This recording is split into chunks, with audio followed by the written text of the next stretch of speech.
Hi everyone, and welcome to this week's live episode of Bonkers.ie TV, where we're all about smarter money and keeping you updated on everything that's happening in the world of personal finance and consumer affairs. I'm Dara. And I'm Robin. And this week there's only one thing on everybody's minds, and that's Budget 2019.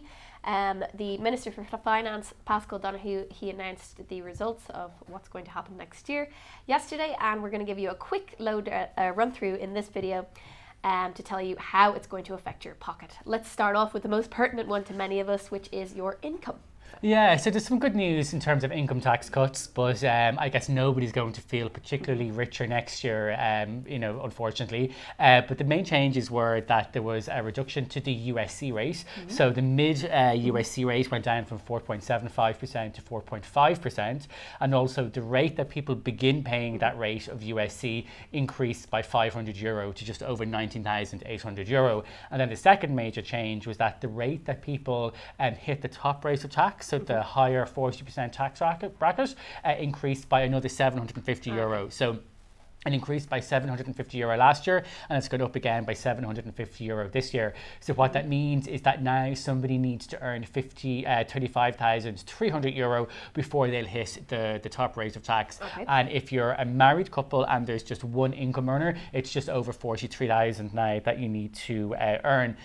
So basically all the changes mean that someone who's maybe on, let's say, between 30,000 to maybe 60,000 euro, you'll be better off by maybe 200 to 300 euro a year. So over the course of a month, anything between maybe 15 or 30 euros. So not a huge change, and like I said, nobody's going to feel significantly richer as a result of this, but I guess it just repeats the past few budgets where a little bit of money has been put back into people's pockets. Not sure it might pay towards your broadband bill. Absolutely. So what about welfare? What's going on in social welfare? Yeah, so this after, income tax is usually the next thing that people have an interest in. So the good news is that all social welfare payments are going up by €5 from next March. So the increase won't come in January. People will need to wait a little bit. So that's similar to what happened last year. So dole payments, pension payments, everything like that will all go up by €5. Also, the Christmas bonus is going to be fully restored to 100%.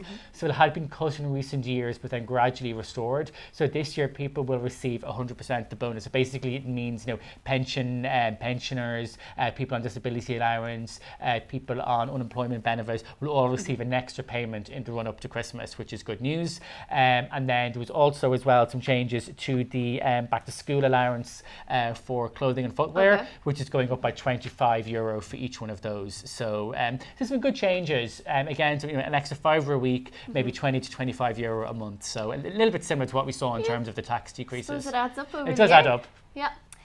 So what about the old reliable? So what about cigarettes, alcohol and fuel? Are we going to see the prices of those rise? So the good news is that there'll be no increase in excise or VAT or anything on alcohol, although we do know that we have some of the highest rates of excise duty on alcohol to begin with. But the good news is that that's not being changed.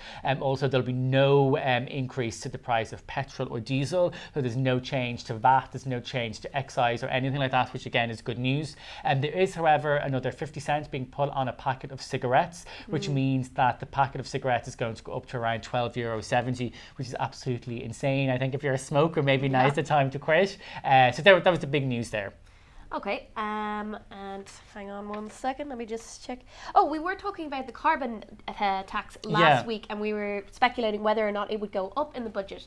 So what's happened with that? Yeah, so the carbon tax is, it already exists, so it's levied at a rate of about €20 per tonne of CO2 emissions, and basically it's a tax that's there to try and support a greener and cleaner environment. At the moment, the carbon levy adds around €46 to €47 to the average annual gas bill. It also has added around 2 or 3 cents to a price of a litre of petrol and a litre of diesel. So we're already paying the carbon tax anyway, but it was going to increase from 20 to €30 a tonne, which would have added maybe €25 to the average gas bill and a few cents to a litre of petrol and diesel. Now that hasn't gone up, which I guess is good from at least a personal finance point of view, however you might feel from an environmental point of view. But certainly for now, there's been no increase to the carbon tax, which I guess is good news for energy customers, as we've seen so many price rises recently. There's likely to be more as well. Exactly, and I guess that's the last thing people wanted was another increase. And I guess the government maybe did just do a U-turn at the last minute because of those rising energy prices. Okay, So moving on to one of the most important issues that has been facing Ireland in the last couple of years, and that's to do with housing, the housing crisis and the homelessness crisis. So have we seen any funds allocated towards those? So there was a few announcements. As someone who's cynical might say that really what was announced by the government wasn't necessarily new. Some of it is just repeating things that have been said before. And then, certainly no one as a result of this budget is going to be able to suddenly afford a house, unfortunately. Because some of the main things that were announced was there's an allocation of 1.25 billion for the delivery of 10,000 social homes next year, and we're already slightly behind on the number of social homes. So some people are saying that that number of 10,000 is what we should have been building anyway. There's also an extra 121 million for the housing assistance program. So this is really the rent supplement scheme that exists to subsidise people who are in rental accommodation that maybe they're struggling to afford, and it's hoped that will allow the HAP payment to be given to around 16,000 new tenancies. And then there's also 30 million in additional funding for homelessness services, which will increase the total to over 140 million. So they were the main things there that were announced. So, obviously a lot of money being put in, positive steps, but nothing necessarily groundbreaking in my opinion. Yeah. And then finally, let's take a look at the health sector. Have we seen any positive changes there? Yes, there's a few announcements. So for the over 70s, the prescription charge is being reduced by 50 cents from €2 to €1.50. We're also seeing the level that you qualify for a GP card being increased, so the level of income increasing. That's going up by €25. And what the government thinks is that this means an extra 100,000 people will qualify for the GP only card, and not the medical card, but the GP only card. And then also the drug payment scheme, the threshold has been decreased down, by €10, which means that you'll be subsidised by the government at a lower level. So that's being decreased by €10 from €134 to €124. And again, the same thing happened last year, so it's now gone down in the space of 2 years by €20. So some good news there as well, I think. Okay, so that about wraps up Budget 2019. Just to remind you all, we have written a detailed blog post about all of the things we've just discussed here, and we also that blog also features a tax calculator from taxback.com, which will show you exactly how much money you're going to get out of Budget 2019, how it's going to affect your income tax.